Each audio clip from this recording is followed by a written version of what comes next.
Ka nisur puna për rehabilitimin e lulishtes pranë gjimnazit publik Alidemi. Punimet po realizohen në kuadër të një projekti të cilin e ka ndërmarrë prej disa ditësh Bashkia e Vlorës për rehabilitimin e hapësirave të gjelbërta, ku pjesë e këtij projekti ishte edhe lulishtja pranë gjimnazit kryesor të Vlorës. Firma e cila ka fituar të drejtën për realizimin e këtij projekti ka nisur punën fillimisht me shembjen e Çibanit, më saktësisht një pjesë që ka mbetur nga ndërtimi i mëparshëm i njohur me emrin Çibani, i kthyer prej vitesh në vend grumbullim mbeturinash dhe bazë për konsumimin e lëndëve narkotike.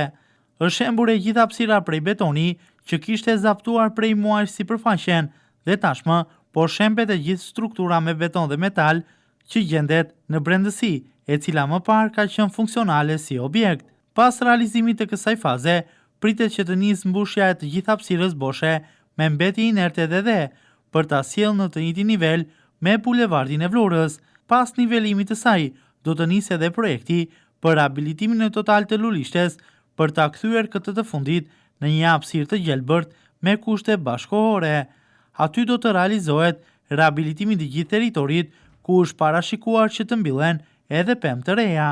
Projekti në fjalë do të vazhdojë në fazat e tij të mëpashme, edhe me vendosjen aty të stolave shlodhës për ta kthyer në një ambient pushimi për qytetarët, por njëkohësisht do të nisë edhe vendosja e ndriçimit që të jetë i shfrytëzueshëm edhe për gjatë mbrëmjes.